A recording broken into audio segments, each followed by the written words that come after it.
This is the innovation conversation. Hey, Tom, how you doing?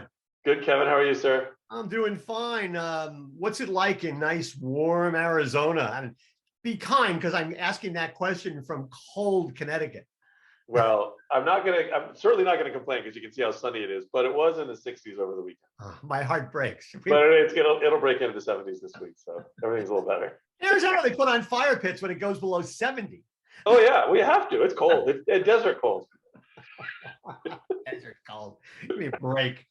Hey, listen, I want to start out by talking a little bit about what appears to be a growing momentum for checkout free stores, right? The Amazon Go model, but as practiced not just by Amazon, but by other companies as well. I mean, based on some of what I'm seeing out there, Zip and Standard Cognition, they seem to be picking up some momentum.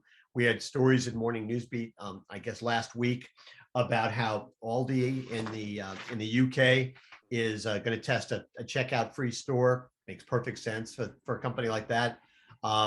Then Choice Market in Denver is going to actually put a checkout free store in a hospital, which I thought was kind of interesting.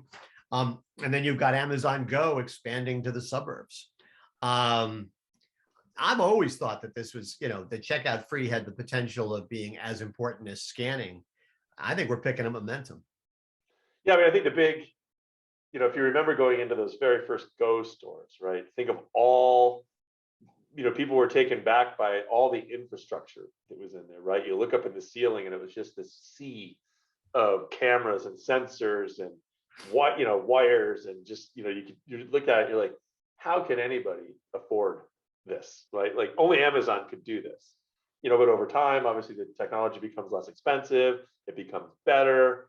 The store format starts to work and take off. Other retailers are interested in that, and a lot of investment money going into the space. So yeah, I think that there's at some point, not too far down the road, it'll just be it'll be a type of, it'll be an expectation in certain types of formats that is available. Yeah. I mean, I can remember for the first time I went into the very first Ghost store in Seattle. Yep. And my reaction was that, boy, and it proved out that next time I'm standing on a line somewhere, I'm going to say, well, this is stupid. And maybe, yeah, I guess we'll get to the point at some point where, you'll go to a trade show and there'll be, 20 different companies offering various versions of checkout free technology. And it'll be one of those options that, retailers will look at it and say, okay, we're going to have X number of man checkouts, we're going to have X number of self checkouts, or we're going to have this, and trying to figure out where is the balance. Yeah, it may be hard in a store to have all three because you would invest in the infrastructure of the checkout free, right? So you'd have sensors and everything all over. But then you still have to. I should have said either or. I shouldn't. Yeah, either or. But I do think though you will still have. I do think though, and even in some of the newer Go formats, like it's not like there's no front end labor because there are people there to help you, and so there may be a lane or two for for shoppers that either want or need that support or whatnot. So I do think that there'll be there could be some of that, but there's no doubt that this technology is going to be something that is relatively ubiquitous in both stores. And I like the idea of the shop in the hospital, or other businesses like that, right? Where you're a little retail, a little retail store in a business that's not a retailer. It makes a lot of sense in those cases. Yeah. Or I've always thought, they haven't announced that they're going to do anything. I mean, they're starting to test the technology in Amazon Fresh stores. Mm-hmm. They haven't said anything about Whole Foods, but I've always thought that, boy, it would make a lot of sense to put a convenience-oriented Whole Foods patina convenience store at the front of a Whole Foods store, and that could be checkout free for people who want certain basics. And then if you want to do the full shop, you have that option as well. Yeah, that's a great idea. Yeah. Yeah. And when we were communicating before we came on, you made an observation about the size of the new suburban Amazon Go store that you think gives it other opportunities. Yeah, well, and again, I'm not going to get the numbers right, but I think you had said, or the story had said, that it was somewhere a little over 6,000 feet. Yeah. And somewhere, a little less than half of the total, or maybe almost, Yeah. between half and 2/3 of the total was the front of the store, was Right. the store part of the store, and like a third to 40% or whatever was the back room, and no format of that size needs a back room that big. So it was. It makes me think that they must be considering that for multiple uses, right? With one use being the front of the store being for customers to shop, and the back of it maybe for being a distribution node. Yeah. Well, We'll see. yeah, the renderings they showed only showed the front of the store. They didn't show the loading bay in the back with Right. gray Amazon vans backed up Right. online. Totally. Like Yeah. in front of it, that, again, if their goal is to create the kind of shipping infrastructure that gets them close to the customer, it's going to make sense that they're going to use those. And I would think those nodes would be more for grocery and fresh. Right. With various temperature zones and the types of products and the short, tight, routing density, that you need off of those. And obviously the big gray or slate blue vans, whatever you call them, people debate the color. Those vans, obviously they carry, hundreds of orders in there.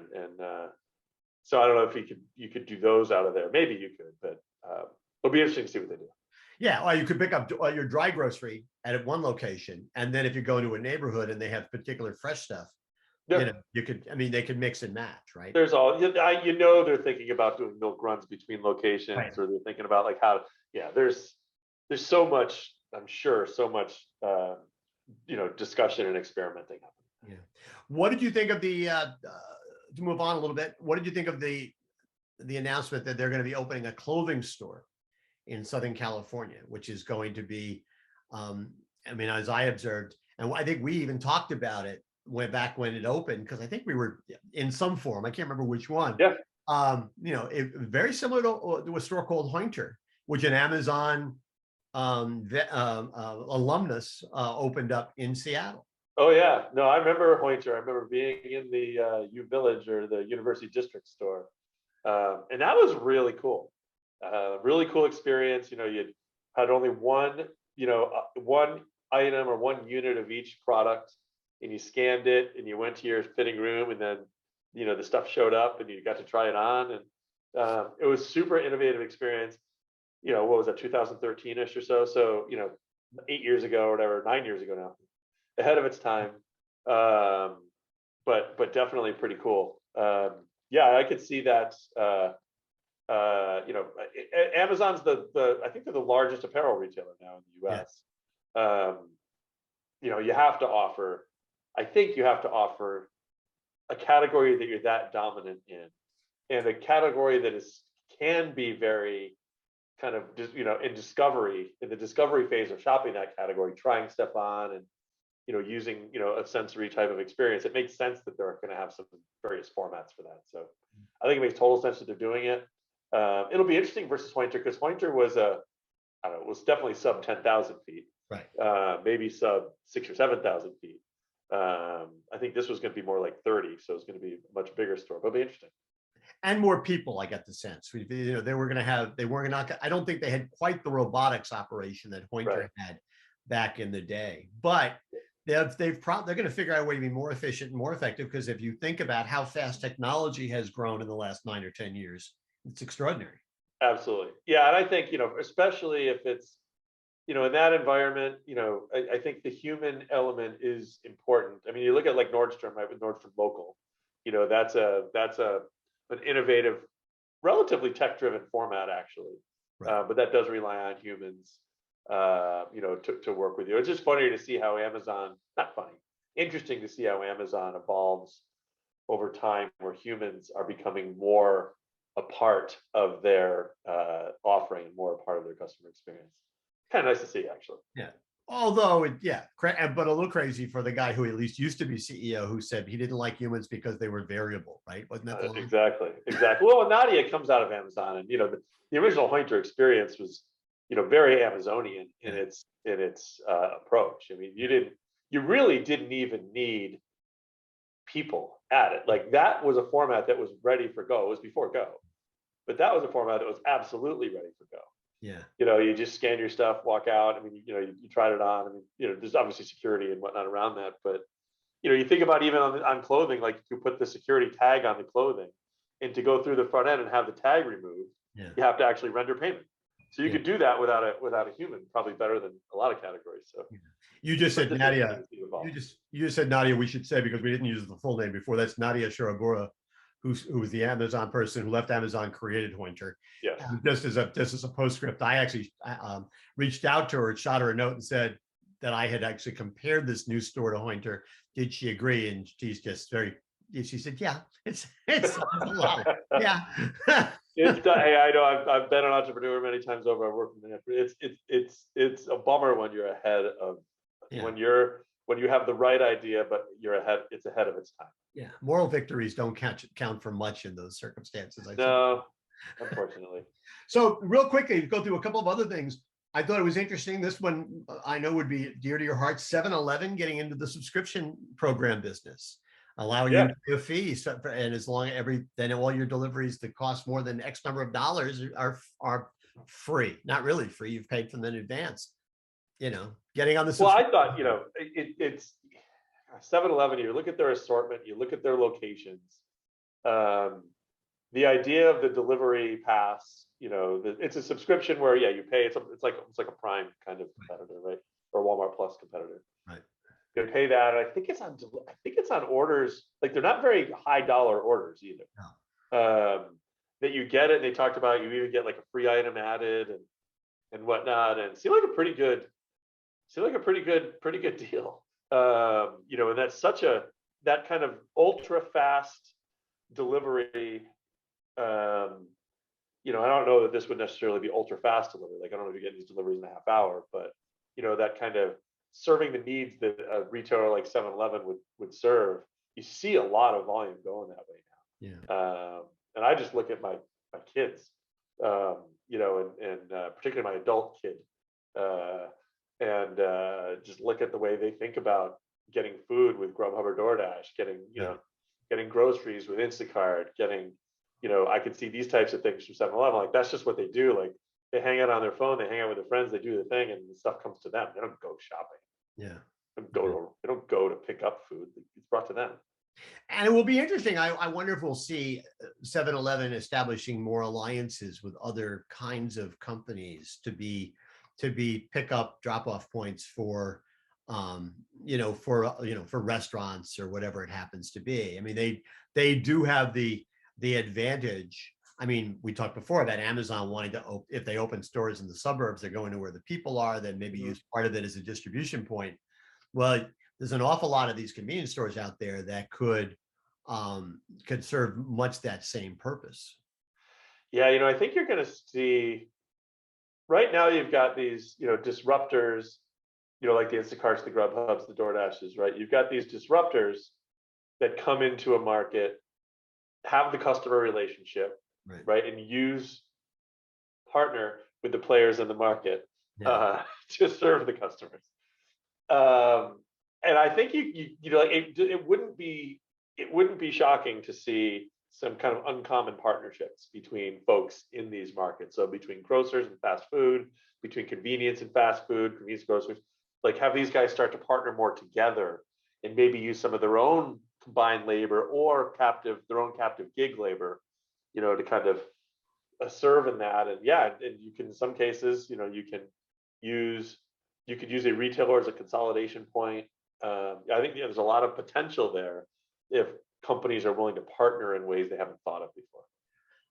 And I mean, it's funny you use the phrase uncommon partnerships, because that's something we're going to be talking a lot about during the Retail Tomorrow educational block at NGA at the end of the month, or at the end of February. Right. But when you look at what other companies are doing, I mean, Instacart now offering its own credit card, right? Because they don't have enough shopper data, right? And then GoPuff to getting into private label so they can sell their own products as well as the other brands. I mean, these companies are building these infrastructures that are going to make them formidable competitors at some point. It seems just so inevitable.